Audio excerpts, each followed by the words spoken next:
ನಿನ್ನ ನಾಯಕತ್ವಕ್ಕೆ ಕುಮಾರಣ್ಣ 19 ಸೀಟನ್ನು ಕೊಟ್ಟಿದ್ದಾರೆ. ಈಗ ನಿಮ್ಮ ನಾಯಕತ್ವಕ್ಕೆ 2 ಸೀಟನ್ನು ಕೊಟ್ಟಿದ್ದಾರೆ. 2 ಸೀಟನ್ನು ಕೊಟ್ಟಿದ್ದಾರೆ. ಪಾಪ ಬಿಜೆಪಿ ಅವರಿಗೆ ಶಕ್ತಿ ಸಾಲದು ಅನ್ನೋ ದೃಷ್ಟಿಯಿಂದ, ನಿಂಗೂ ಶಕ್ತಿ ಇಲ್ಲ ಅನ್ನೋ ದೃಷ್ಟಿಯಿಂದ ಇಬ್ರು ತಬ್ಬಾಡಿದ್ದೀರಿ, ತಬ್ಬಾಡ್ಕೊಂಡಿರಿ. 4 ದಿನದಿಂದ ಏನು ಹೇಳಿದಿತ್ತಾವು? ಅವ ಯಾರೋ ಪಾಪ ಮಾಜಿ MLA ನನ್ನ ಮೇಲೆ ಏನು ಹೇಳಿದ್ರಿ? ಆ ಡೆಪ್ಟಿ CM ಪೆನ್ ಡ್ರೈವ್ನ ಬಿಟ್ಟ ಅಂತ ಹೇಳ್ತಾ ಇದ್ರಿ. ಈ DK ಶಿವಕುಮಾರ್ ಅಂತ ನೀಚ ಅಲ್ಲ ಅಂತ ಈ ರಾಮನಗರದಲ್ಲ, ರಾಜ್ಯದ ಜನತೆಗೆ ಗೊತ್ತಿದೆ.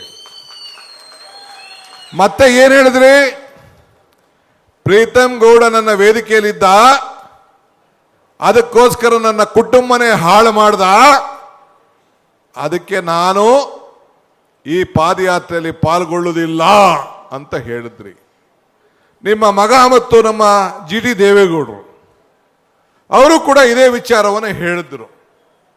ನೀವು ಹೇಳಿದ್ರಿ, ನನಗೂ ಪ್ರಜ್ವಲ್ ರೇವಣ್ಣಗೂ ಸಂಬಂಧ ಇಲ್ಲ, ನನಗೂ ರೇವಣ್ಣ ಕುಟುಂಬಕ್ಕೂ ಸಂಬಂಧ ಇಲ್ಲ, ಅವ್ರ ಕುಟುಂಬನೇ ಬೇರೆ, ನಿಮ್ಮ ಕುಟುಂಬ ಬೇರೆ. ಹೇಳಿದ್ರು ಇಲ್ಲೋ? ಹೇಳಿದ್ರನೆಯ ಹೇಳಿದ್ರು. ಈಗ ಎಲ್ಲೋಯ್ತು ಅಕ್ಕರೆ? ನಿಮ್ಮನ್ನು ನಾನು ಬೇರೆ ಮಾಡಕ್ಕೆ ನಂಗೆ ಇಷ್ಟ ಇಲ್ಲ, ನೀವು ಒಗ್ಗಟ್ಟಾಗಿರಬೇಕು. ಆದರೆ BJPಯ ನಾಯಕರುಗಳಿಗೆ ನಾನು ಕೇಳಲಿಕ್ಕೆ ನಾನು ಬಯಸ್ತಾ ಇದ್ದೀನಿ. ಇವತ್ತು ಉತ್ತರವನ್ನು ಕೊಡಬೇಕು ಅಂತ BJP ನಾಯಕರುಗಳಿಗೆ ಹೇಳಲಿಕ್ಕೆ ನಾನು ಬಯಸ್ತಾ ಇದ್ದೀನಿ. ಯಾಕೆ DK HDK ಏನು ಚರ್ಚೆ ಮಾಡಿದ್ದಾರೆ, ಏನು ಪ್ರೀತಮ್ ಗೌಡ ಏನು ಪೆನ್ ಡ್ರೈವ್ ವಿಚಾರ ಮಾತಾಡಿದ್ದಾರೆ, ಅದನ್ನು ಯಾಕೆ ನೀವು ಚರ್ಚೆ ಮಾಡ್ತಾ ಇಲ್ಲ? ಯಾಕೆ ಈ ರಾಜ್ಯದ ಪ್ರಧಾನಮಂತ್ರಿಗಳು ರಾಷ್ಟ್ರದ ಪ್ರಧಾನಮಂತ್ರಿಗಳು ಮಾತಾಡಿದ್ರು, ಪೆನ್ ಡ್ರೈವ್ ಬಗ್ಗೆ, ಹೆಣ್ಣು ಮಕ್ಕಳಿಗೆ ರಕ್ಷಣೆ ಕೊಡೋದ್ ಬಗ್ಗೆ ಮಾತಾಡಿದ್ರು. BJP ನಾಯಕರುಗಳು ಯಾಕೆ ಬಾಯಿ ಮುಚ್ಕೊಂಡಿದ್ದೀರಿ? ಈಗ ಯಾಕೆ ಬಾಯಿ ಮುಚ್ಕೊಂಡಿದ್ದೀರಿ? ನಿಮ್ಮ ಪಾದಯಾತ್ರೆಯಲ್ಲಿ ಬಂದಂತ ದೃಶ್ಯಗಳು, ಘಟನೆಗಳು ಎಲ್ಲ ಕೂಡ ಬಿಚ್ಚಿ ಬಿಚ್ಚಿ ಬಿಚ್ಚಿ ಚರ್ಚೆ ಮಾಡಿ ಈ ರಾಜ್ಯದ ಜನತೆಗೆ ಹೇಳಬೇಕು ಅಂತೇಳಿ ನಾನು ಜನತಾದಳ ಮತ್ತು BJP ಅವರು ಇಬ್ಬರು ಕೂಡ ನಮ್ರತೆಯಿಂದ ಮನವಿಯನ್ನು ನಾನು ಮಾಡ್ತಾ ಇದ್ದೇನೆ.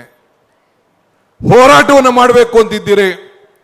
ಈ ತಾಯಿ ಹೆಣ್ಣು ಮಕ್ಕಳ ಗೌರವ ರಕ್ಷಣೆ, ಮಾನ ಮರ್ಯಾದೆ ಯಾವ ರೀತಿ ಅಂತೇಳಿ ಚರ್ಚೆ ಆಗಬೇಕು ಅಂತ ತಾವು ತಮ್ಮ ಮನಸ್ಸಿನಲ್ಲಿ ಅಡಕೊಂಡಿದ್ದೀರಲ್ಲ, BJP ಎಲ್ಲ ಸ್ನೇಹಿತರು ಅದನ್ನು ಬಿಚ್ಚಿ ಚರ್ಚೆ ಮಾಡಬೇಕು ಅಂತೇಳಿ ಈ ಸಂದರ್ಭದಲ್ಲಿ ನಾನು ಒತ್ತಾಯನ ಮಾಡಲಿಕ್ಕೆ ನಾನು ಬಯಸ್ತಾ ಇದ್ದೇನೆ.